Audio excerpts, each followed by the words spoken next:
Okay. Congratulations again. My name is Rebecca Tinder. I'm the West Virginia We the People Coordinator and your facilitator for Unit 4. Our judges have arrived and will introduce themselves. You are then to introduce yourself, students, as well as your teacher, and then the hearing will begin. Okay, thank you, Rebecca. And hello, California. My name is Joe Stewart. I teach in the Political Science Department at Clemson University in South Carolina. Been involved with We the People program for quite a long time. I always look forward to this because I get to come and talk to people like you and have a discussion and learn from you. So relax. We're going to have a lot of fun today, and we will in fact learn a lot from you. I'm Hank Chambers, law professor at University of Richmond out here in Virginia. I've been at this for probably 25 years or so, judging, etc. So I agree we're going to have a good conversation because we always have a great conversation with California. Yeah, and I just mixed up the order to just mess with Hank for a minute. I'm so excited to be here. My name is Lynn Simons, and I'm the Chief Judge of the Second Judicial District Court in the state of Nevada. And I'm honored to be here, excited to hear Unit 4, and enjoy We the People at all levels. And one thing I know that is an absolute truth is that you need to center yourself and take a deep breath before you begin. And after you exhale, why don't you introduce yourselves and your teacher? Good afternoon. My name is Edward Ding, and we are Unit 4 from Amador Valley High School in Pleasanton, California. We'd like to thank you for listening to our testimony today. Good morning. My name is Sonika Niwatcher. Good morning. My name is Om Khangalkar. Good morning. My name is Jaitek Chahal. Once again, we'd like to thank you for listening to our testimony today. We'd also like to thank our teacher coach, Ms. Sklar, and our facilitator/timer, Ms. Tinder. Great, thank you. Well, today we are going to look at question 2 on Unit 4. So I will read the question again, and then we'll listen to your statement. The president ought to communicate such papers as the public good would permit, and ought to refuse those the disclosure of which would injure the public. Do you agree or disagree that the executive can withhold or disclose information at her or his discretion? To what extent, if any, has the claim of executive privilege expanded presidential power since its inception? Are the constitutional powers that enable the other 2 branches to counter executive privilege claims sufficient? Why or why not? You may begin. Secrecy represents power. The power to withhold inevitably led to the power to lie. Historian Arthur Schlesinger, The Imperial Presidency, 1973. While we agree that there are a few circumstances in which the right to withhold is protected, we disagree that it should be absolute. When unchecked, executive privilege has allowed the president to unilaterally conceal policy decisions whenever they see fit, disrupting the system of checks and balances. We agree that the executive branch can withhold information for legitimate security reasons. Secrecy should be restricted to 3 areas. 1, communications between the president and his close advisors. 2, related to an ongoing investigations. And 3, interagency deliberations before a rule is officially implemented. However, we believe that the executive privilege is not justified when it interferes with the rule of law. The right to withhold needs to be limited to only these qualifications because otherwise it stifles Congress's inherent power to obtain information. Executive privilege has left Congress blind in matters of national security by forcing them to rely on token intelligence briefings that lack real substance. Former chair of the Senate Intelligence Committee, Jay Rockefeller, noted that, quote, he would go up to the White House and get briefed and come back knowing nothing. Executive privilege has thwarted the efforts of the people's representatives to obtain information, undermining popular sovereignty. Initially, executive privilege was used to protect executive sovereignty rather than expand power. During the McCarthy congressional hearings, witnesses were forced to testify about communist infiltration of the government. President Dwight Eisenhower appropriately used privilege to protect his staff from Congress's communist witch hunt, upholding the separation of powers as the framers intended. However, the turning point came in US v. Nixon in 1974, which held that the protection of the confidentiality of presidential communications has constitutional underpinnings in Article 2. Through this ruling, the court allowed for executive privilege to dramatically expand presidential power. This legitimization has opened the floodgates for modern presidents to use executive privilege to defend expansions of military power. In 2008, President George W. Bush claimed executive privilege over communications to end a congressional investigation covering up false statements regarding the reasons for the Iraq War. Through the manipulation of Congress, his false claims of Iraqi weapons of mass destruction became central to the presidential expansion of military power. The constitutional powers enabling other branches to counter claims of executive privilege have proven insufficient. In 2012, the House voted to hold former Attorney General Eric Holder in contempt of Congress for refusing to turn over documents related to the ATF gunwalking scandal. However, because the Department of Justice enforces charges of contempt, Holder was able to use his position as the head of the DOJ to prevent his own indictment. Thus, Congress's power of contempt has been unsuccessful at obtaining information from witnesses, serving as an insufficient check on executive privilege. Additionally, the court's power of judicial review has proven insufficient because the court is reluctant to define the boundaries of executive privilege, making it more difficult for future interpretation. In Trump v. Thompson, 2022, former President Donald Trump attempted to claim executive privilege for communications related to the January 6th attack from a congressional investigation. While the Supreme Court denied Trump's attempt to shield records, it voided the DC Circuit Court of Appeals precedent regarding immunity of former presidents, holding that it is, quote, non-binding dicta. By avoiding to clearly draw the line as to what qualifies as privilege, the Supreme Court's power of judicial review has proven inadequate. Due to the nature of executive privilege, the people will never know whether the president's claims of privilege are in good faith until after the fact.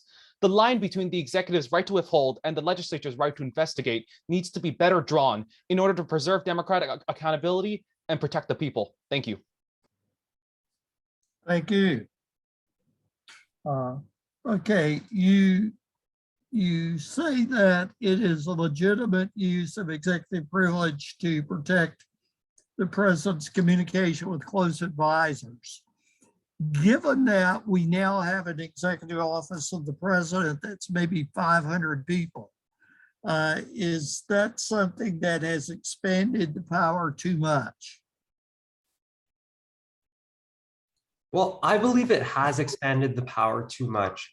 For example, prior in the age of US, immediately after US v. Nixon, executive privilege was limited to just those who directly communicated with the president. However, now it's expanded because of In re Sealed case 1997 in the DC Circuit Court of Appeals to include anyone who might be involved in any preparation for any information that might eventually be presented to the president. And because of that, the president is able to claim broad power in order to just with a blank check prevent anyone in his executive office from speaking to Congress in any investigation. Furthermore, we can see this expansion of the ability to use executive privilege because not only through the precedent set in US v. Nixon 1974, and specifically in that case, we can see the idea of the deliberation process privilege, which essentially allows the executive privilege to be exercised by people that are by not only the president but his advisors that have this between the advisors themselves and not between the president. So between the advisors, it has been expanded to the advisors, and with that ability, the idea of executive privilege has been expanded. Adding on the JTEX point. Go ahead.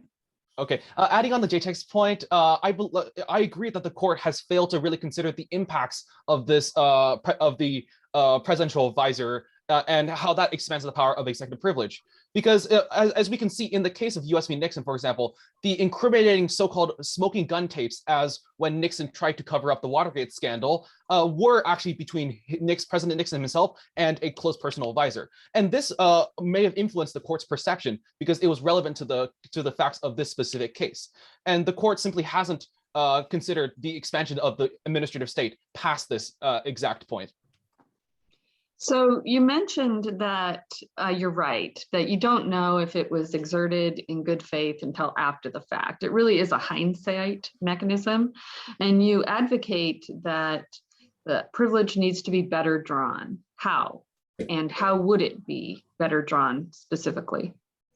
Yes, and so to answer the first part of your question, it can be drawn by specifically Congress, since typically Congress should be the one regulating executive privilege, as inherently the framers set it up so that Congress's right to investigate would be countered by executive privilege. However, because this executive privilege has been abused, Congress needs to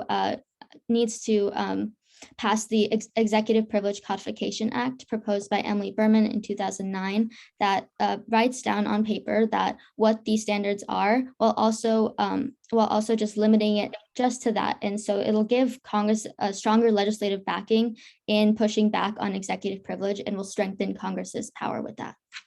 The Executive Privilege Codification Act, as outlined in our testimony, limits the executive privilege to presidential communications, diplomatic communications or ongoing investigations, and deliberative process procedure. And because of this, it's important to limit it, especially to all of these, because they help protect, in the case of presidential communications, they help protect the integrity of advice given to the president. In the case of for diplomatic communications, they help protect foreign relations with other countries. And in ongoing investigations, they help protect the integrity of the investigation. And to answer the second part of your question, one way we can specifically limit this idea of executive privilege is by creating independent offices in which the executive branch has to go through in order to determine whether or not the use of executive privilege is valid in that circumstance or not. And this idea was upheld in Morrison v. Olson in 1984, where essentially the courts ruled that executive privilege is allowed because the independent office has the ability to check whether or not executive privilege should be used in that situation, and whether or not the way that the president has been using it is constitutional. If executive privilege has a constitutional basis, might any legislation that limits it be unconstitutional? Well, the executive, while it has a constitutional basis, it does not mean that executive privilege is absolute. And this is shown through lots of court precedent, in that with Nixon v. GSA in 1977, where a former president can only use executive privilege if the current president okays it. And so it has been limited by the court, and this limitation is not unconstitutional because executive privilege is not absolute, even though it has constitutional backing. Judge Ketanji Brown Jackson highlighted the idea that executive privilege is not absolute in her opinion in Ray Don McGann, 2019, which highlighted that because of historical evidence from Federalist 51 and 69, we can see that, quote, presidents are not kings, and that they can't just unilaterally control their subordinates in order to force them to not share information with Congress. And that while certain things can be privileged for the sake of national security or other reasons, that they can't just unilaterally hide things from Congress, because that's a violation of the rule of law. Moreover, while executive privilege does have constitutional basis, certain powers of Congress that enable checking executive privilege also have constitutional basis. For example, we can look into Congress's power to investigate, and we can see that both that power and the power of executive privilege were both implied but not enumerated. So in this way, Congress and the executive constantly clash, but the courts rely on compromise rather than court rulings, because they believe, since they are both implied powers, they should be both resolved through the Congress and the executive branch. So should the judiciary have any role whatsoever, or should this really be deemed a political question? I think the judiciary should have a strong role in checking these things. And so it should not just be left to be fleshed out between Congress and the executive. And so we can adopt Title III of the Executive Privilege Codification Act, which mandates that in cases dealing with subpoenas of executives, there should be 3 judges on the court to rule rather than just typically 1. And so the judiciary should take a stronger role in this. However, we've seen the court in the past express the opposite opinion that, for example, the question of whether executive privilege is admissible or not is a political question. And we can see this in a textbook case of like a conflict between the legislative and executive branches in Journey v. McCracken 1935, when the court, when Justice Louis Brandeis in the majority opinion expressed a willingness to let for example, the House of Representatives determine the legitimacy of its own oversight into the executive rather than have the courts do it. And in this way, they're showing judicial restraint in the way that they're tackling executive privilege.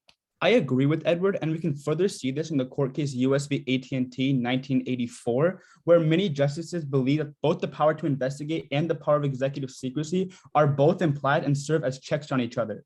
And so the courts believed a key way of solving these issues is through compromise rather than judicial rulings, and that served to explain the reasoning why the judicial courts would refuse to rule on certain rulings that had an involvement between the connection between the Congress's power to investigate and the executive's privilege. I understand that you are interested in Congress producing new legislation that would help achieve your purposes. I'm just not optimistic that Congress is going to produce anything new. Are there existing mechanisms that Congress already has that would help them do what you suggest? Well, actually, Congress has the power to unilaterally enforce, for example, investigations on the executive to kind of counteract executive privilege through the power of inherent contempt. This was upheld in Anderson v. Dunn 1821, in which basically it upheld Congress's power to, for example, bypass the so-called the Eric Holder loophole that the executive has and directly apprehend suspects, witnesses that are refusing to testify through the usage of the sergeant at arms.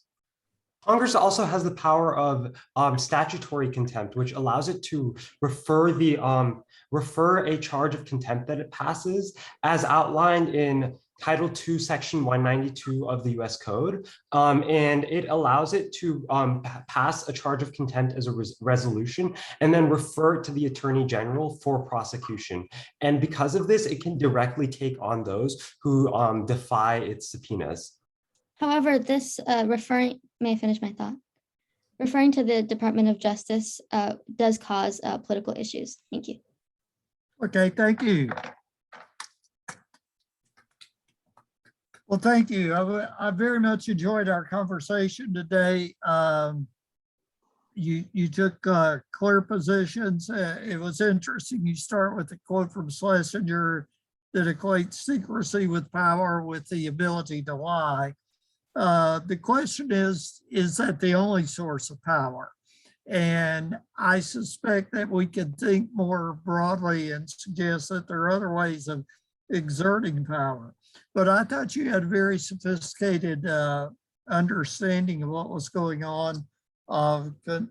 You drew some distinctions between letting the people know and the Congress. You pulled out the Department of Justice example, which could be used from multiple administrations.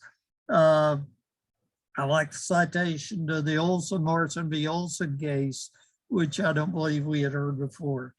Where I was pushing was, if we want Congress to do something, there are ways that Congress has attempted to accomplish her purposes. Things like the Office of Management and Budget, which it's set up in the executive branch, the Government Accountability Office, the Congressional Budget Office. All those are ways to try to give Congress some more information that would counterbalance the executive's advantage in the information age. So, but I wish we'd had more time, because I'm absolutely convinced we could have gone a bunch of different directions and you would have been well equipped. Thank you. Very good job. I echo the comments of my colleague. I liked how you started off and gave us something to think about with the secrecy equals power, but then also talked about what you agree with. And I also thought one thing that you did really well is acknowledge the weaknesses in each branch under this and the challenges that each branch faces, because it's not perfect. The other thing, I don't know if you were putting the bait out there and I grabbed a hold of it on the better drawn. that was very skillfully done. So I appreciate that it opened the door to a discussion that you wanted to include in your Q&A period, but didn't necessarily have time to draw it out in your testimony. So I thought that showed a lot of thought and editing to your testimony. But opening a door for more discussion. And I agree, we could talk for a long time about this. I really enjoyed it. Thank you. Agreed. Lots of good stuff in your Q&A. So I was very happy with what we heard and what we saw. There is one piece that I think is kind of interesting, and that is I think Professor Stewart was trying to push you in the direction of figuring out if Congress had any other soft ways of dealing with these issues, because it was real interesting that you did talk about negotiation in some respects, but largely relied on judicial rulings. There may be some softer powers out there that Congress can use. If you put yourself in the position of Congress and ask, all right, we're Congress, we want information from the president, what kinds of things can we do in order to try to get that information out of the president? I'm not sure that going to court is the only way to do it, but there's some pretty interesting other ways of dealing with the issue. Particularly given that you kind of said go to court, but courts aren't very good at doing this. So it's almost as though Congress is looking around saying, I guess we're stuck. And maybe they are stuck, but it was a good conversation. Would love to have even more conversation. Not surprisingly, y'all did a wonderful job. So good stuff and good luck the rest of the competition. Thank you so much.